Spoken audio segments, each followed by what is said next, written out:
Hello everyone. तो स्वागत है आपका हमारे चैनल पे एक बार फिर से। और आज हम नेम रिएक्शन लेके आए हैं, उसका नाम है रेफर-मैट्स्की रिएक्शन। ये भी एक one of the main most important reaction है। तो इसको देखेंगे कि ये रिएक्शन किस तरीके से होती है।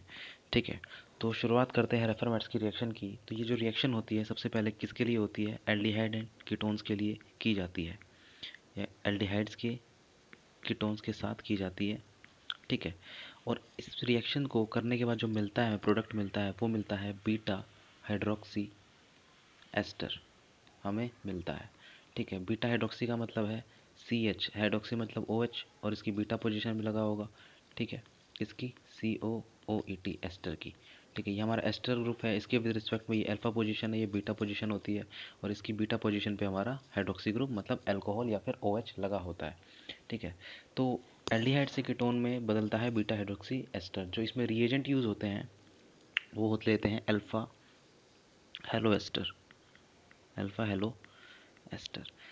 ठीक है, इस तरीके से अल्फा हेलो का मतलब है जैसे कि Br या फिर X ले लेते हैं हम। अल्फा हेलो की बात की है तो अल्फा हेलो मतलब X ले लेंगे, CH2।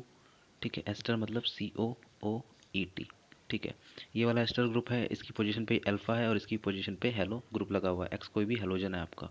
ठीक है, तो इस तरीके से होती है। और इसके अंदर और जिंक मेटल मिलाया जाता है। जिंक मेटल साथ में जो सॉल्वेंट यूज़ होता है वो होता है ET2O, या फिर कोई भी, ये क्या होता है, ईथर होता है ये आपका। ठीक है, ईथर होता है इस तरीके से। और बाद में ये पहले नंबर पे और दूसरे जो लास्ट में मिलाया जाता है वो H3O पॉजिटिव मिलाया जाता है, या फिर कोई भी एसिड मिलाया जाता है H पॉजिटिव। ठीक है, तो जो यहाँ पे सॉल्वेंट यूज़ हुआ है, यहाँ पे तो हमने ET2O ले लिया है, ET2O जो कि आपका ईथर है। इस तरीके से ET और ET। ठीक है, तो यहाँ पे तो ईथर लिया गया है, लेकिन यहाँ पे कोई भी नॉन पोलर सॉल्वेंट ले सकते हैं। नॉन पोलर सॉल्वेंट लिया जाता है। ठीक है, इस तरीके से। और इस रिएक्शन में जो दूसरी चीज़ है वो ये है कि हर तरीके के एल्डिहाइड, ऑल एल्डिहाइड और कीटोन हाइड्स कीटोन्स या फिर एरोमेटिक एल्डिहाइड कीटोन, या फिर यूँ लिख सकते हैं आप इसको, all type of aldehyde ketone आपके उसमें क्या हो सकते हैं, एलिफेटिक हो सकते हैं या फिर एरोमेटिक हो सकते हैं। ठीक है, सब बदल जाते हैं किसमें, आपके बीटा हाइड्रोक्सी एस्टर में। ठीक है, या फिर हेट्रोसाइक्लिक कंपाउंड्स जो होते हैं जिसमें एल्डिहाइड कीटोन्स होते हैं वो भी आपके सीधा बीटा हाइड्रोक्सी एस्टर में कन्वर्ट हो जाते हैं। और उसके अंदर अगर कोई एक्स अदर फंक्शनल ग्रुप होगा तो वो उस पर छेड़खानी ज़्यादा नहीं होती है इस रिएक्शन में। तो सबसे खास बात यही है कि इसमें जैसे RMGX के साथ अगर हम कोई रिएक्शन करते हैं तो उसमें अदर फंक्शनल ग्रुप, कोई और फंक्शनल ग्रुप प्रेजेंट हो तो उसके साथ भी छेड़खानी कर देते हैं। उसके बाद में बात करेंगे जब RMGX की अगर इग्ना रिएजेंट की बात करेंगे। ठीक है, तो हम अपने रेफरमेट्स की कंटिन्यू रखते हैं। और इतनी चीज़ जो समझाई है फिलहाल इसको समझते चलिए, और धीरे धीरे आपको सारी चीज़ें समझ में आ जाएगी। ठीक है, तो इसमें सेकंड चीज़ मतलब कि इसमें नॉन पोलर सॉल्वेंट यूज़ होती है। और ऑल एल्डिहाइड कीटोन एलिफेटिक हो या एरोमेटिक हो या फिर हेट्रोसाइक्लिक से कोई एल्डिहाइड कीटोन जुड़ा हो। हेट्रोसाइक्लिक, हेट्रोसाइक्लिक का मतलब आप जानते होंगे, मतलब अदर देन कार्बन होते हैं, अदर देन कार्बन। जैसे कि आपका इस तरीके से ऑक्सीजन जुड़ा होता है, क्या होता है, फ्यूरान होता है। ठीक है, एक ये होता है नाइट्रोजन, ये क्या होता है, पायरोल होता है।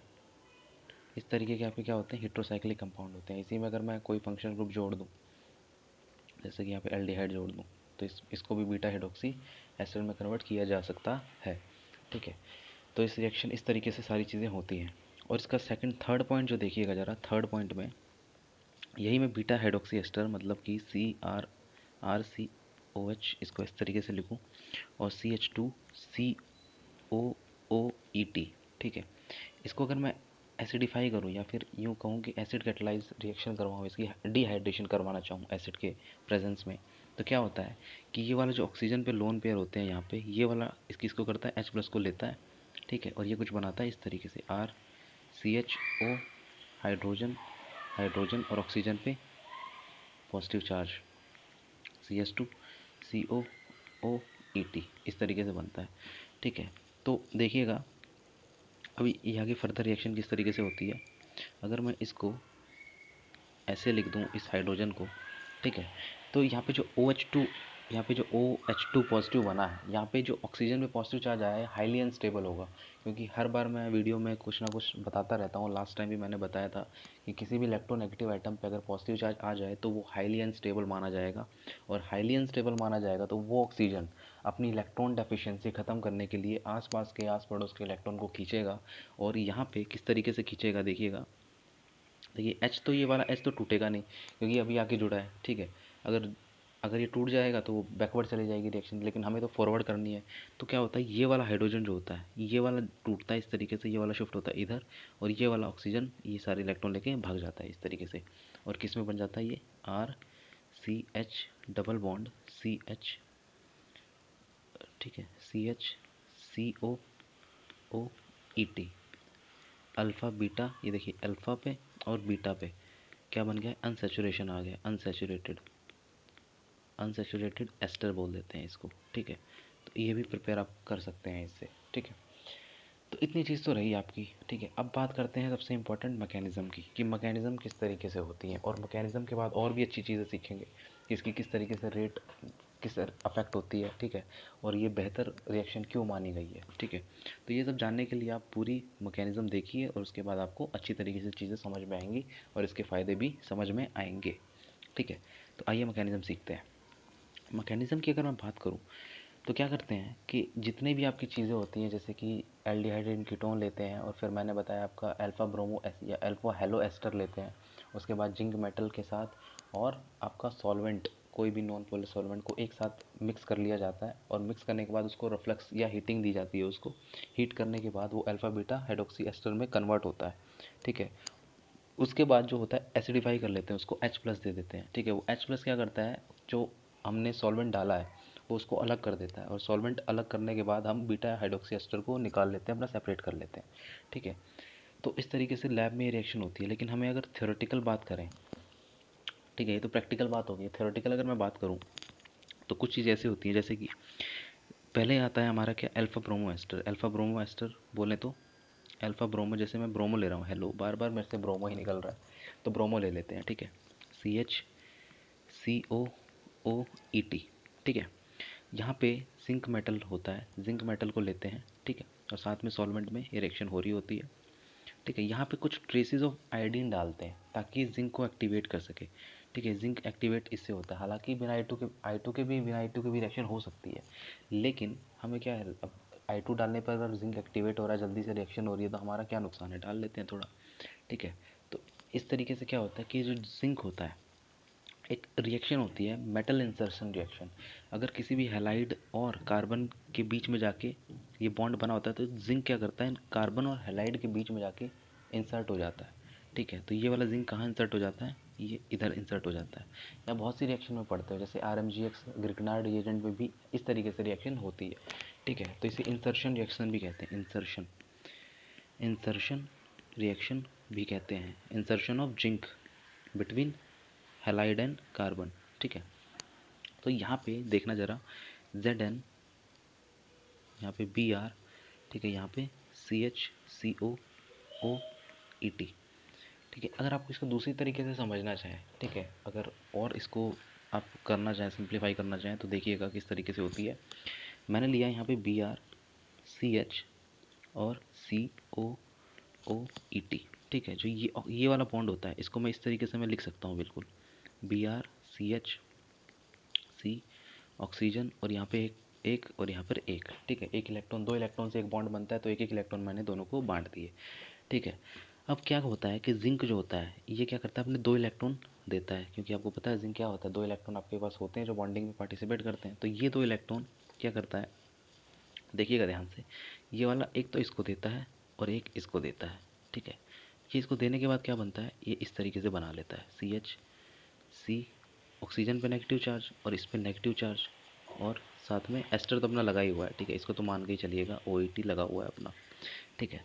अब क्या होता है, अब ये नेगेटिव चार्ज होता है, कार्बन वाला नेगेटिव चार्ज, ये वाला जाता है इधर, ठीक है, और ये ब्रोमीन निकल जाता है बाहर, ठीक है, और ये बना लेता है कुछ इस तरीके से, CH डबल बॉन्ड और CO नेगेटिव और OET, ठीक है। इस तरीके से बना लेता है ये। तो यहाँ पे CH2 करना जरा, CH2 होगा ये, ठीक है। इस तरीके से बना लेता है, यहाँ पे भी CH2 होगा। तो अब O नेगेटिव है और हमें पता है क्या कि जिंक अब किस फॉर्म में है, Zn2 प्लस में है, Zn2 प्लस में होगा, ठीक है। और साथ में क्या है, Br नेगेटिव, Br भी होगा। तो Br क्या होता है, Zn Br आपस में कॉम्प्लेक्स बना लेते हैं इस तरीके से, ठीक है। इसमें Zn के पास प्लस हो गया और Br के पास नेगेटिव हो गया, तो दोनों क्या हो जाएंगे आपस में ऑक्सीजन से इस तरीके से, मतलब बॉन्ड नहीं बनाते हैं, मतलब मतलब आयनिक फॉर्म में रहते हैं, ठीक है। और इस पर क्या होता है, प्लस चार्ज इस तरीके से होता है, ठीक है। क्योंकि एक प्लस चार्ज होता है Br के साथ बॉन्ड बनाने में, एक बचा हुआ है, तो ये इस तरीके से साथ में रहते हैं, ठीक है। इतनी चीज़ आपको समझ में आ गई। ये क्या होता है आपका जिंक इनोलेट इंटरमीडिएट कहते हैं इसको, जिंक इनोलेट इंटरमीडिएट, ठीक है। ये आपका जिंक इनोलेट। पूछ भी सकता है कि रेफरमेट्सकी में कौन सा इंटरमीडिएट बनता है, तो क्या बोलेंगे आप, जिंक इनोलेट इंटरमीडिएट बनता है, ठीक है। इस तरीके से रिएक्शन हो जाती है। और सिमिलरली यही चीज़ क्या हुई है, इसको इधर बैक करेंगे इधर, और ये इस पर इस तरीके से CH3, ठीक है। तो यहाँ पर क्या बनेगा देखना ज़रा, यहाँ पे बनेगा CH2 नेगेटिव, ठीक है। और यहाँ पे C डबल बॉन्ड, यहाँ पे सिंगल बॉन्ड हो जाएगा, और यहाँ पे ऑक्सीजन हो जाएगा, और यहाँ पे OET लग जाएगा। अब ये CH2 पे नेगेटिव है, तो अब ZnBr कहाँ जाएगा, ZnBr इसके पास चला जाएगा, Br Zn, ठीक है। ये इस फॉर्म में रहेगा, ये प्लस फॉर्म में, ठीक है। एक प्लस इस पे जिंक पे रहेगा, क्योंकि दो पॉजिटिव चार्ज थे जिंक पे, एक तो Br के साथ बॉन्ड बना, मतलब Br के साथ चला गया, आपस में इंट्रैक्शन हो गई उनके साथ, और एक पॉजिटिव बचा है वो CH2 के साथ इस तरीके से आयनिक फॉर्म में रहेगा, ठीक है। तो इतनी चीज़ समझ में आ गई। ये भी आपका क्या होगा, सेम। अब चीज़ें शुरू होती है, यही वाली जो चीज़ है ये वाली, वो वाली चीज़ कौन सी है, यही वाली है, ठीक है। तो इसको मैंने थोड़ा और बढ़ा चढ़ा के बता दिया मैकेनिज़्म को, ठीक है। हालांकि आप सीधा इंसर्शन रिएक्शन इतना भी याद रखेंगे तो इसका आपका काम चल जाएगा, ठीक है। तो सीखने के लिए सारी चीज़ें अच्छी हैं, ठीक है। तो सीखेंगे तो अच्छी बात है, कोई ख़राब बात भी नहीं है। तो अब शुरू करेंगे यहाँ से, ठीक है। मान लीजिए मैंने ये वाला लिया है, और अगले पेज पे अब लाता हूँ मैं एल्डिहाइड एंड कीटोन, क्योंकि रिएक्शन किसके बीच में होनी है, या तो मैं एल्डिहाइड ले लूँ या फिर कीटोन ले लूँ। लेट्स से मैंने ले लिया कीटोन, ठीक है। अब क्या होता है, अब जो मेरा बना है क्या, Br Zn CH double bond C, या फिर यूँ लिखिए, एक सेकेंड, ये लिखिए इस तरीके से, ठीक है। यहाँ पे लिखेंगे आप CHCOOET। अब इस पर नेगेटिव चार्ज होगा, इस पर पॉजिटिव चार्ज तो है ही, ठीक है। तो अब क्या होता है, ये वाला बॉन्ड ये वाला अटैक करता है किस पे, इस तरीके से ऑक्सीजन पे, क्योंकि ये इलेक्ट्रोफिलिक सेंटर है कार्बन, ऑक्सीजन और कार्बोनिल वाला, ठीक है। ऑक्सीजन और कार्बन वाला, ये वाला कार्बन जो होगा इलेक्ट्रोफिलिक होगा, क्योंकि इस तरीके से बॉन्ड शिफ्टिंग होगी अगर ये इस पर अटैक करेगा तो अब क्या बनता है देखना, R, ये तो अक्सर करते हैं आप एल्डिहाइड की रिएक्शन में, ठीक है। तो यहाँ से तो चीज़ें बहुत सिंपल हो जाती हैं, CH C double bond OET, ठीक है। और ये साथ में लगा हुआ है अपना R, ठीक है। इतनी सी चीज़, इसको मैं थोड़ा सा और सिंप्लीफाई कर देता हूँ इस तरीके से, R कार्बन CH COOET, और यहाँ पे O नेगेटिव, और यहाँ पे R, एक और R बचा हुआ है, ठीक है। तो इतनी चीज़। अब क्या करते हैं, अब इसको H प्लस दे देते हैं, HCl डाल देंगे, वहाँ से H प्लस आ जाएगा, तो H प्लस जाएंगे तो ये किस पे चिपक जाएगा जाके, H ऑक्सीजन को OH में बदल देगा, O नेगेटिव को, और ये R CH C double bond OET, ठीक है। इतनी चीज़ होगी आपकी। तो बन गया ना आपका, यहाँ पे ये एस्टर बना ही का बना रह गया, इसके एस्टर के बराबर में अल्फा पोजीशन ये और बीटा पे ये, तो क्या बन गया, बीटा हाइड्रोक्सी एस्टर बन गया ये, ठीक है। ये बन गया इतनी सी चीज़। अब देखिए, अब इसकी अगर मैं रेट की बात करूँ, ठीक है। रेट जो होता है, रेट डिपेंड करता है किस पे, RDS स्टेप पे। RDS स्टेप आपका होता है ये आपका, जो यहाँ पे Br लीव करता है ना, ये वाला कौन सा स्टेप होता है आपका, RDS स्टेप होता है, जहाँ पे आपका लिविंग ग्रुप लीव कर रहा है, ठीक है। तो अगर मैं बात करूँ रेट की, तो रेट डिपेंड करता है नेचर ऑफ लिविंग ग्रुप पे, नेचर ऑफ लिविंग ग्रुप, ठीक है। लिविंग ग्रुप किस तरीके से, आई हैलोजन में आई सबसे ज़्यादा लीविंग ग्रुप होगा तो सबसे ज़्यादा रिएक्टिविटी रेट आई की होगी, फिर Br की होगी, फिर क्लोरीन की होगी। ठीक है, क्लोरीन के साथ जनरली हम रिएक्शन नहीं करते, बहुत ही वायलेंट रिएक्शन होती है, उसका साइज़ छोटा होता है, हाईली इलेक्ट्रोनेगेटिव होता है, तो बहुत ही प्रॉब्लम क्रिएट करता है। ठीक है, तो बहुत ही डेंजरस हो जाती है रिएक्शन, तो हम उसको नहीं लेते हैं। ठीक है, तो आई Br क्लोरीन, तो आई की सबसे ज़्यादा होगी, आयोडीन होगा अगर उसमें अपने अल्फ़ा हेलो एस्टर में अगर हेलो आयोडीन हुआ तो सबसे तेज़ रिएक्शन हो जाएगी। ठीक है, बहुत आसानी से हो जाती है रिएक्शन। उसके बाद Br और उसके बाद Cl। तो ये तो आपकी रेट की बात हो गई है। ठीक है, अब जो है, अब मैं बात करता हूँ थोड़ा RMGX की बात कर लेता हूँ। ठीक है, हम RMGX के साथ भी रिएक्शन करवाते हैं। पहली बात, RMGX क्या होता है? ग्रिग्नार्ड रिएजेंट होता है, पता है? ग्रिग्नार्ड रिएजेंट होता है, ये एक्ट करता है एज अ बेस भी काम करता है। ठीक है, अगर कोई भी एसिडिक हाइड्रोजन होता है तो उसको एब्स्ट्रैक्ट कर लेता है, और ये न्यूक्लियोफाइल की तरह भी काम करता है, न्यूक्लियोफाइल। और सिमिलरली R नेगेटिव इसमें न्यूक्लियोफाइल होगा, और MgX क्या होता है? पॉजिटिव। तो ये क्या होता है? R नेगेटिव अटैक करता है R नेगेटिव की फॉर्म में। ठीक है, तो इससे जब हमारा काम चल रहा था ग्रिग्नार्ड रिएजेंट से, ग्रिग्नार्ड रिएजेंट ही से ही अटैक करवा देते और बना लेते उसको। जब हमने अल्फा ब्रोमो एस्टर बनाया तो हमने जिंक क्यों लिया है? हमने मतलब जिंक इनोलेट, मतलब जिंक बनाने की, जिंक डालने की क्या ज़रूरत पड़ी हमें? हाँ, उससे काम नहीं चल रहा था क्या हमारा? ठीक है, अगर मान लो मैं इसको R ले लूँ, ठीक है, और ये ZnBr है ही, ठीक है, RZnBr, और यहीं पे मैं इस तरीके से इसका कंपेयर कराऊँ RZnBr, ठीक है, तो ये RMGX की तो उस तरीके से है, Zn मेटल है, Mg भी मेटल है, और X यहाँ पे कुछ भी ले लो, RMgBr ही ले लूँ मैं, है तो सब तो सेम ही है। इसके ये भी +2 इलेक्ट्रॉन होता है, ये भी +2 इलेक्ट्रॉन होता है। तो यहाँ पे RMGX लेने का कारण ये है, ना लेने का कारण ये है कि जो RMGX होता है ना, वो बहुत ही मतलब बहुत ही हाईली रिएक्टिव होता है, हाईली रिएक्टिव होता है। ये क्या करता है कि एस्टर के साथ भी ये रिएक्शन करने लगता है। ये जो एस्टर है यहाँ पे, ये जो एस्टर वाला पार्ट है, इसके साथ भी रिएक्शन कर लेता है वो, अगर RMGX लेते तो। लेकिन जो जिंक के साथ लिया है, जिंक क्या है? जिंक लेस रिएक्टिव है। ठीक है, ये जो जिंक होता है, जो जिंक के साथ हम रिएक्शन करने का कारण यही है कि ये लेस रिएक्टिव होता है। लेस रिएक्टिव होने की वजह से वो एस्टर के साथ कोई छेड़खानी नहीं करता है। ठीक है, और हमें डिज़ायर्ड प्रोडक्ट मिल जाता है। RMGX से हमें डिज़ायर्ड प्रोडक्ट नहीं मिलता। ठीक है, एस्टर के साथ इंटरफेयर करके कुछ ना कुछ अलग प्रोडक्ट बनाता। तो इसलिए हम क्या करते हैं, RMGX को नहीं लेते, due to its high reactivity. ठीक है, और RZnBr लेते हैं क्योंकि उसकी रिएक्टिविटी लेस होती है, वो ज़्यादा इधर उधर हाथ पैर नहीं मारता। ठीक है, एस्टर के साथ रिएक्ट नहीं करता, अपने काम से काम किया, काम ख़त्म हुआ और निकल गया। ठीक है, तो ये थी कुछ चीज़ें इसमें RMGX में, मतलब इसमें आपकी रेफरमेट्स की रिएक्शन में। ठीक है, तो बहुत ही अच्छी रिएक्शन है, और आप देख सकते हैं कि बहुत सारे फ़ायदे भी हैं। इस तरीके से हम डिज़ायर्ड प्रोडक्ट तक पहुंच सकते हैं। ठीक है, तो RMGX ना लेने का कारण सॉल्वेंट किस लिए, क्या क्यों लिया, ठीक है, इंटरमीडिएट क्या बनता है, मैकेनिज़्म किस तरीके से हुई, रेट किस तरीके से डिफ़ाइन की, सारी चीज़ें मैं इसमें आपको मैंने बताई हैं। ठीक है, तो आपको ये समझ में आ गया होगा। नहीं समझ में आया तो एक बार फिर से देखिएगा। ठीक है, और कुछ ना समझ में आए तो आप कमेंट सेक्शन में डाल दीजिएगा, मैं आपका रिप्लाई दे दूँगा जब भी आपका देखूँगा मैं। ठीक है, तो अभी के लिए इतना ही। ठीक है, और अगर आपको पसंद आया तो प्लीज़ सब्सक्राइब कर दीजिए, लाइक कर दीजिए और शेयर कर दीजिए दोस्तों में, क्या जा रहा है आपका। ठीक है, मिलते हैं अपनी नेक्स्ट वीडियो में।